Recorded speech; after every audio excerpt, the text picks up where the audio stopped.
There is a new net being cast over the world, and it isn't made of rope. It's woven from logins and lenses, QR codes and credentials, server rooms and satellites. It promises safety, convenience, and speed.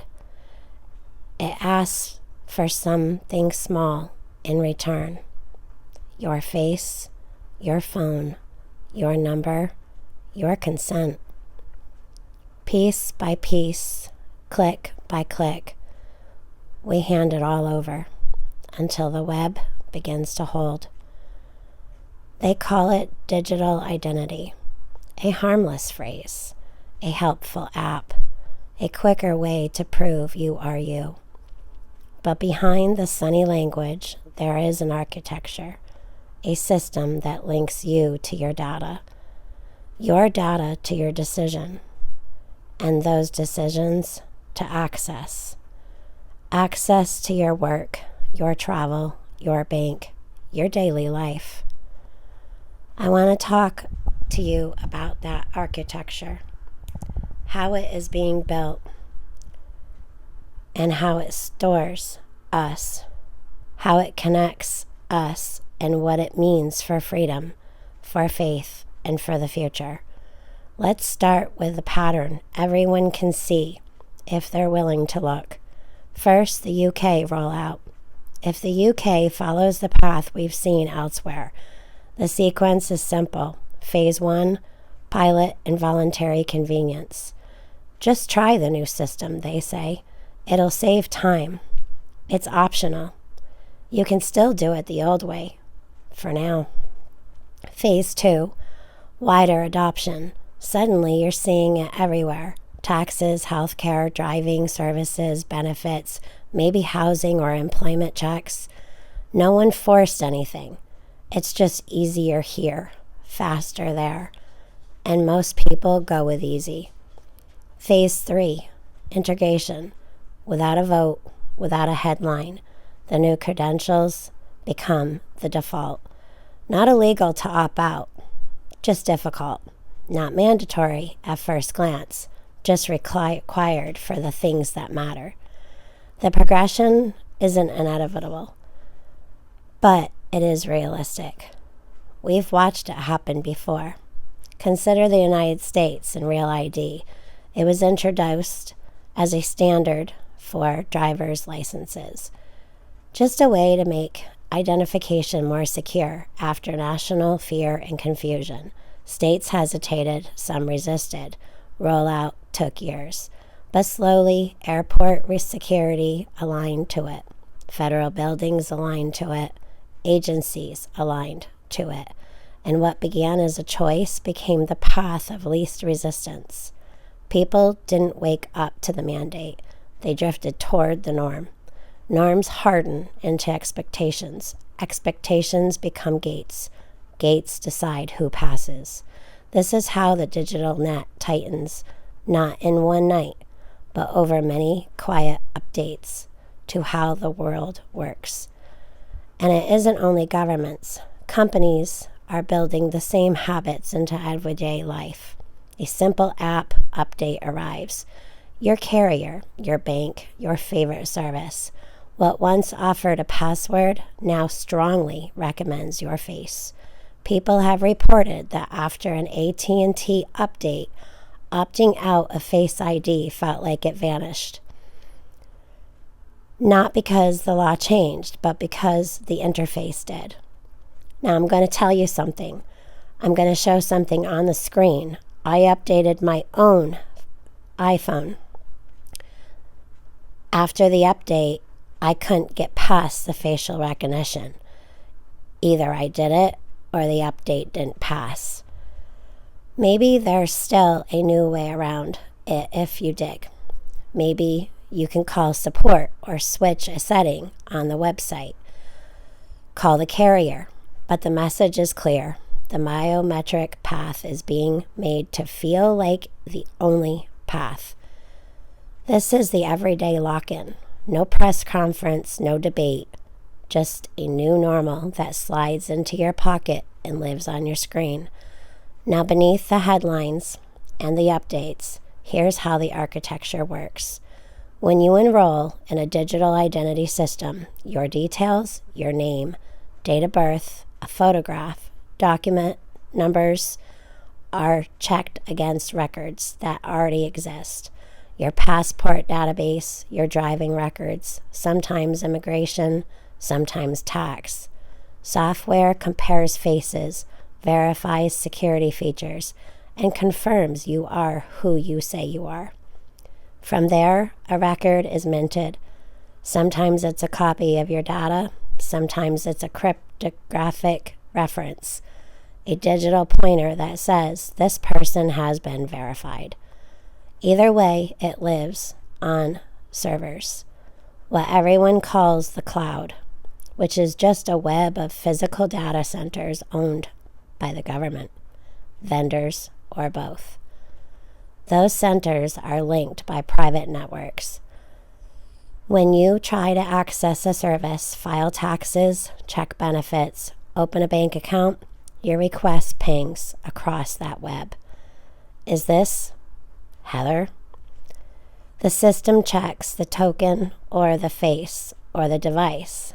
It answers yes or no. Behind that yes or no, a log is written. Time, place, method, decision. Logs become history. History becomes pattern.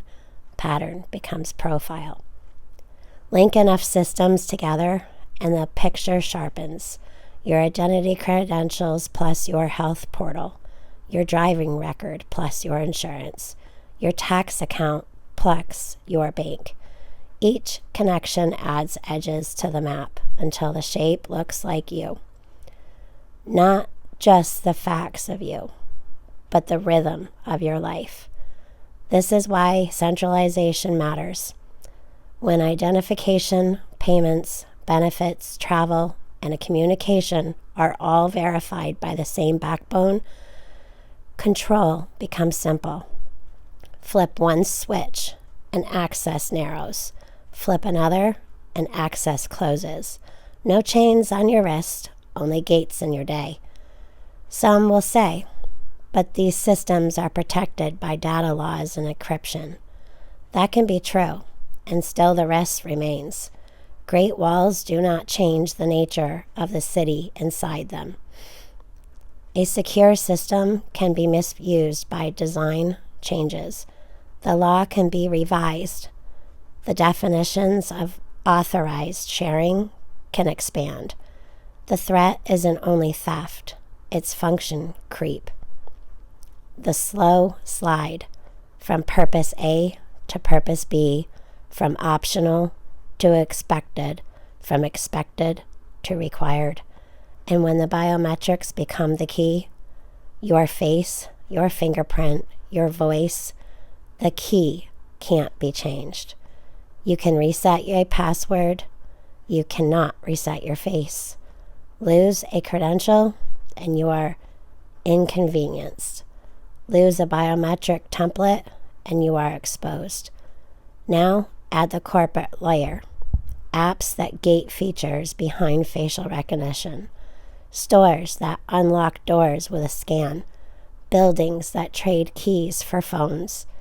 Cars that start with cameras. We call it convenience, and it is. It's also conditioning.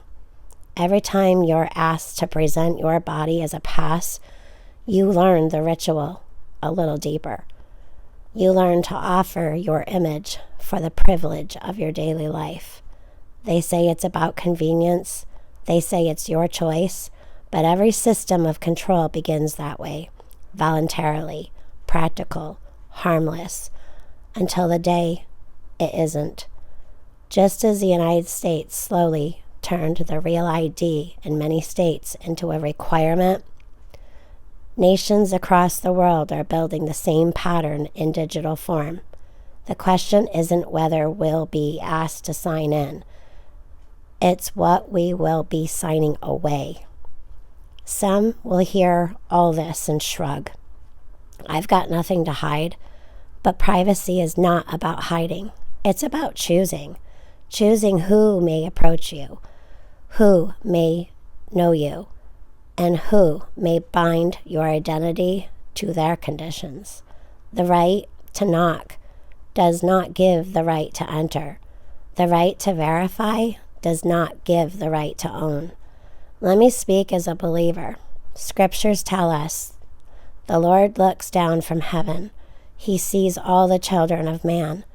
He who fashions their hearts observe all their deeds. That's Psalms 33. God's sight is perfect. It is paired with mercy and justice. But the world is busy building a counterfeit sight, a network that tries to be everywhere, hear everything, and know everyone, and predict what comes next. It is a shadow of omniscience, omniscience, without the heart of God behind it. Jesus says in Luke 8, nothing is hidden that will not be made manifest, nor is anything secret that will not come to light. That comfort and warning applies here too. The watchers will one day be watched. The builders of nets will one day answer for what they caught. Ephesians 6 reminds us our struggle is not against flesh and blood, but against rulers, authorities, and powers of this dark world, against spiritual forces in heavenly places. Yes, there are policies and platforms and boards and budgets, but beneath them, there are older currents, fear and control, pride and power, and they move men like storms move ships. So what should we do? First, understand the system. When you are offered a digital credential, ask what is stored, where it lives, who can query it, and how it can be revoked. Ask whether the design is centralized or decentralized. Ask whether you can present proof without surrendering the underlying data. Not, here is my full record, but here is evidence I meet the requirement and nothing more. That's called minimal disclosure, and it matters. Second, guard your patterns. Use biometrics sparingly.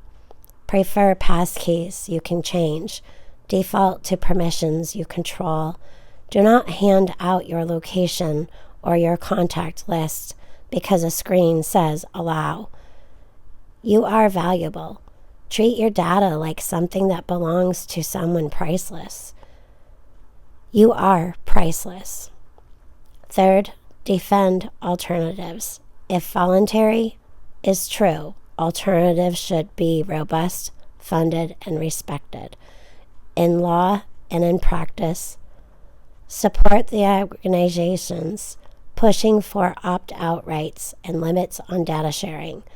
If the only choice left is the digital one, then it was never a choice at all. Fourth, stay gentle and brave. This is not about panic. It is about discernment. We do not need to yell to speak truth. We need to be clear, consistent, and awake. And finally, lift your eyes. The world may build its net, but it cannot net the maker of the world. Proverbs says, above all else, guard your heart, for everything you do flows from it. Guard your heart, and the rest will follow. Guard your faith, and your courage will return. Guard your neighbor, and your love will grow. Some technology will help us. Some will help us until it owns us. Wisdom knows the difference. Wisdom asks, what happens when convenience becomes condition? What happens when the app decides if you can work? What happens when the gate in your pocket can be closed from far away? These are not hysterical questions. They are adult questions for an adult world. I believe a day is coming when people will ask how this happened, how we woke up in a grid we never voted for, and the answer will be simple. It came as a service. It came as a feature. It came as a favor. And then it came as a rule. Do not surrender your image lightly. Do not trade your freedom for speed. And do not let the habit of scanning become the habit of bowing. Be kind to those who don't see it yet. Be patient with those who think you're overreacting. You are not called to win arguments. You are called to bear light. There's a line in Revelation about an image that is given breath to speak, an image that demands allegiance. I'm not here to stamp dates on prophecy. I'm here to remind you, technology is racing to imitate life. The grid is learning to watch and to talk. And when systems learn to speak, systems learn to command. Romans 12 says, "Do not be conformed to this world, but be transformed by the renewal of your mind." Keep your mind clear. Keep your spirit soft. Keep your will anchored in the one who knows your name without scanning your face. This is the digital net. Understand it. Resist what is wrong. Use what is right. And remember whose you are. The world will say, trust the process. We say, we trust the Lord. The world will say, show your face. We say, we will seek his face. The world will say, sign in to belong. We say, we already belong. We were bought with a price. If you feel the pull to numb out, wake up. If you feel the fear to give up, stand up. If you feel alone, you are not. This is a remnant learning to live with open eyes and guarded hearts. Nothing is hidden that will not be revealed. No net is woven that heaven cannot break. No gate is locked that the King cannot open. Walk in truth, walk in courage, walk in light. And when the screen asks for more than it needs, let your answer be simple. My identity is not your property. My image is not your password. My soul is not for sale. My name is Heather, and this is Lake Files, and this has been From Conspiracy to Confirmed. The shape of the system is visible now. The choice of how to live inside it is still ours. May God give you wisdom to see, strength to stand, and love to lead. I love you all, and have a blessed evening.